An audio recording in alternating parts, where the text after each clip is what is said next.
Olá, nós estamos aqui com o Tadeu Alencar. Ele é ativista do Profurnas 762, um movimento que luta pela cota mínima do Lago de Furnas. E nós vamos conversar com ele sobre as ações do movimento. Tadeu, nas últimas semanas, não apenas devido à pandemia, mas também porque vocês haviam atingido o objetivo principal, né, que é chegar à cota mínima 762 do Lago de Furnas, o movimento estava tranquilo, né, e agora voltou a ficar bastante ativo, né, porque o lago está tendo uma queda no nível. Fala para nós um pouco sobre isso. Na verdade, a gente não tinha atingido o objetivo principal. A gente tinha atingido um objetivo parcial, que era chegar na cota mínima, né, de 762, e o objetivo principal nosso é ter essa cota mínima garantida por lei, ter ela garantida realmente com um dispositivo legal para que isso seja permanente, para não acontecer o que está acontecendo. Aí nos últimos dias, nas últimas semanas, tanto o Profurnas quanto o pessoal do Todos por Furnas, a gente vinha trabalhando mais nas redes sociais, fazendo um trabalho de conscientização, explicando a situação para o pessoal, conseguindo mobilização. O pessoal do Todos por Furnas e do Profurnas também se reuniram e estavam colhendo assinaturas nas cidades para a PEC 52, que é um projeto de emenda constitucional aqui de Minas para tombar o Lago de Furnas da 762 para baixo, e para o projeto de lei do senador Rodrigo Pacheco, que coloca o turismo, cultura, o meio ambiente expressamente no texto de uso múltiplo das águas, que eles já estão lá, mas não estão de forma expressa. Esse projeto de lei coloca de forma expressa, que são, na verdade, as duas grandes soluções legislativas que a gente tem para isso. Então, a gente vinha fazendo um trabalho de colheita de assinatura, a Regiane do Todos por Furnas, que também é participante do Profurnas, lá de Alfenas, e a Thaís de Castro estavam viajando nas cidades aí, colhendo as assinaturas, fazendo um trabalho fantástico. Só que a gente estava um pouco mais tranquilo, porque o nível do lago realmente estava mais favorável. Sempre vigilantes, sempre atentos, mas um pouco tranquilo. O que a gente viu nos últimos dias, na verdade, foi uma queda vertiginosa do nível do lago. O lago está baixando 5 centímetros num dia, 7 no outro, 8 no outro. Ele já baixou 4% do nível que tinha chegado, 4% total. Então, assim, é uma queda muito preocupante, perto do que a gente está vendo. Ele demorou para subir e está descendo numa velocidade absurda. Qual que é o nível do lago hoje e essa queda que houve já está prejudicando as atividades no entorno do lago? Bom, ainda não começou a prejudicar, entendeu? O lago ainda está na 763, um pouco acima da 763. Logo, logo ele vai, se continuar nesse ritmo, em poucos dias ele vai estar abaixo da 762 novamente. E ainda não prejudicou, mas se continuar abaixando nesse nível, é provável que nas próximas semanas todas as atividades já estejam prejudicadas novamente. Sim, Tadeu, essa é uma notícia ruim, mas que já era esperada devido ao período de seca, né? Vamos falar então sobre essa conquista que vocês tiveram recentemente lá em Brasília, que é o grupo de trabalho criado pela Agência Nacional das Águas, né? Inclusive você vai ter uma reunião para participar desse grupo amanhã. Conta para nós sobre esse grupo, qual que é o objetivo dele, qual que é a intenção, quais resultados que ele pode render. Bom, a primeira coisa assim é que com relação a esse nível do lago era esperado. É lógico que a gente sabe que o lago oscila, tanto que a gente está pleiteando uma cota mínima, a gente quer o mínimo de 762 para poder trabalhar entre a 762 e a 768, mas sinceramente a gente não esperava que fosse da forma como está sendo, porque está descendo muito rápido, eles estão soltando muita água e não tem justificativa nenhuma, porque a produção de energia no país, inclusive, está menor do que nos anos anteriores, por causa da questão de pandemia, indústrias fechadas, tudo isso. Então não tem explicação para o que eles estão fazendo, de abaixar desse jeito. Então, assim, por mais que já era esperado, existia uma oscilação, a gente está muito surpreso com o tamanho do depressionamento do lago, do esvaziamento do lago. Com relação à conquista que a gente teve em Brasília, uma das conquistas que a gente teve foi na reunião que a gente teve no Operador Nacional do Sistema Elétrico, a gente conseguiu pleitear junto à Agência Nacional de Águas, que estava presente, e junto com os deputados que estavam presentes, os senadores, a gente conseguiu pleitear a criação de uma sala de crise, um grupo de trabalho para gerir essa questão do Lago de Furnas e conseguir estipular uma forma de ter a cota mínima 762. Essa sala de crise já existe para outras questões, por exemplo, hidrovia Tietê-Paraná, entre outras, e a gente conseguiu a criação de uma específica para a questão do Lago de Furnas. Na primeira reunião, os movimentos sociais não foram chamados.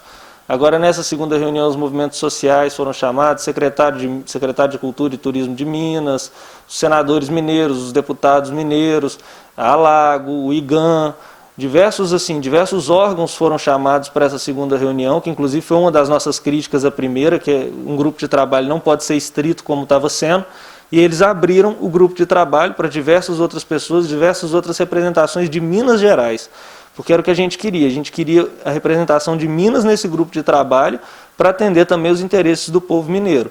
Então amanhã a gente tem a segunda reunião e aí nós vamos realmente começar o trabalho de discussão com a ANS, discussão direta com a ANS, com a ANA, com todas as agências reguladoras, com Furnas Centrais Elétricas, para a gente conseguir um pleito nosso que é totalmente possível, que é a cota mínima 762. Certo, então você vai participar representando o Profurnas 762 e o que exatamente que você vai colocar nesse grupo de trabalho amanhã? Sim, eu vou estar representando o Profurnas 762 junto com a Maria Elis Ordones de Belo Horizonte, que vai estar também junto comigo representando o grupo, mas tem outras pessoas do grupo também que vão estar representando outras entidades. Nós vamos ter o Dr. Mário, que é o promotor de Guapé, que vai estar presente, nós vamos ter a Isabel Cristina, que é a presidente da CIF-CDL aqui de Formiga, que vai estar representando a Federaminas. Nós vamos ter a Thaís de Castro, que é gestora do circuito do Lago de Furnas, que fica no sul de Minas, circuito turístico, que vai estar representando a Federação dos Circuitos Turísticos. Então, assim, além de mim e da Maria Elisa, tem outras pessoas do grupo, do Profurnas também, e do Todos por Furnas, que vão estar presentes, só que elas vão estar representando outras entidades. Então, nós estamos unidos para isso daí. Amanhã, assim, eu particularmente pretendo questionar os dados apresentados pelo ONS, eu pretendo mostrar que o que eles estão falando não bate com a história do lago, com o que a gente vê nos níveis históricos do lago e os níveis de consumo, de esvaziamento do lago ao longo de toda a história dele, de sua criação, porque não tem nada que justifique o lago operar com menos da metade. Sim, você acha que é possível o Profurnas 762 ter essa demanda atendida através desse grupo de trabalho, Tadeu? E em que prazo que isso poderia ocorrer? É difícil de falar em prazo, ainda mais nessa situação atual de pandemia, que as reuniões estão sendo tudo por videoconferência, quase não estamos fazendo praticamente nada presencial, e tudo isso dificulta um pouco falar em prazo. O nosso prazo realmente é curto, nós não temos muito tempo, e eu não sei se só o grupo de trabalho resolve. Ele é uma das vertentes que nós vamos trabalhar para poder tentar colocar isso junto com as agências reguladoras, que são as grandes responsáveis por essa operação que está deixando o Lago de Furnas desse jeito. Mas tem outras linhas também que nós venhamos trabalhando, como a PEC 52, que eu já mencionei, e o projeto de lei do Senado, que esses sim, eles têm um caráter legislativo que pode realmente impor para as agências que seja respeitada a cota mínima 762. Então, assim, nós vamos depender de todos esses fatores. É uma situação muito complexa, que tem vários caminhos para a gente resolver, vários caminhos podem ser tomados, inclusive em conjunto, e que nós precisamos seguir em todos eles para a gente chegar num resultado o mais rápido possível. Certo. Tadeu, tem um estudo do Operador Nacional do Sistema Elétrico que está sendo divulgado aí, amplamente divulgado, né, e que o Profurnas tomou como um estudo meio que controverso. Conta para nós, fala um pouco sobre esse estudo para nós. Na verdade, quando a gente começou as manifestações em redes sociais, tudo isso, logo a gente teve uma resposta, que foi inclusive para os meios de comunicação, inclusive de nível nacional, que o Operador Nacional do Sistema fez um estudo de que seria o impacto sofrido se a gente colocasse a cota mínima 762, e lá eles colocaram bilhões de prejuízos daqui e dali, e a gente está questionando isso, porque esse estudo foi apresentado para nós em Brasília e foi apresentado na primeira reunião desse grupo de trabalho, e esse estudo só leva em consideração que eles vão deixar de usar de água. Ele só leva em consideração o nível entre máxima de 762 e mínima de 750, que é 0% de volume, que é o que eles vão estar deixando de usar. Hora nenhuma eles estão levando em consideração o que eles vão ter disponível, que é da 762 até a 768. E se a gente for analisar os níveis históricos do lago, o lago nunca precisou de mais de 40% da sua capacidade em termos de estiagem. Chegou anos da gente ter que usar, na estiagem, o lago só usar 7% da capacidade. Nos piores anos não foi mais de 40%. Então, com a 762, é plenamente possível que o lago sobreviva a uma estiagem sem prejudicar a produção de energia, sem prejudicar nenhum dos outros usos da água e garantindo o uso múltiplo da água aqui para a nossa região também. para a nossa região do Lago de Furnas, para a região lindeira do Lago de Furnas, a região que está em volta, que também é afetada. Então, assim, os estudos que a gente tem, os dados históricos do lago, mostram que dá para operar tranquilamente da 762 para cima. E os dados que eles estão apresentando estão ignorando que existe algo da 762 para cima. Eles estão demonstrando as informações deles apenas com base no que eles vão deixar de usar, ignorando o que eles vão ter disponível. Certo. Essa queda no nível do lago que vem ocorrendo recentemente, despertou ainda mais a vontade dos ativistas de participarem do 762 e de fazerem suas reivindicações. Conta para nós, Tadeu, quais ações estão previstas aí para as próximas semanas ou para os próximos meses? Qual que é a agenda do Profurnas 762? Então, o Profurnas 762 ele não é uma associação, ele é um movimento popular. Então, assim, tem várias vozes e, com certeza, essa queda que o lago vem sofrendo, da forma como vem sofrendo, despertou o pessoal de uma forma, assim, absurda. E já tem gente falando em fazer manifestação em rodovia, fazer manifestação em barragem.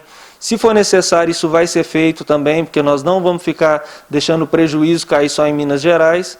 Mas nós vamos esperar essa reunião de amanhã, porque nós vamos aproveitar ela para contestar esses dados, colocar a nossa opinião, a nossa versão da história, ter voz oficialmente pela primeira vez, e também observar a postura dos nossos políticos, dos nossos representantes que vão estar presentes, se eles vão estar comprando realmente a nossa briga ou não, e a partir daí nós vamos tomar as decisões em conjunto, como a gente sempre toma nos grupos, tomar as decisões em conjunto das próximas ações. De qualquer forma, uma coisa é garantida, que nós vamos continuar militando nas redes sociais e que, se não resolver o problema, provavelmente nós iremos tomar outras ações também, que ainda vão ser definidas. Já tem gente falando em manifestação, tem gente falando um monte de coisa, mas ainda não tem nada definido. Nós vamos depender muito da postura que nós vamos ver amanhã.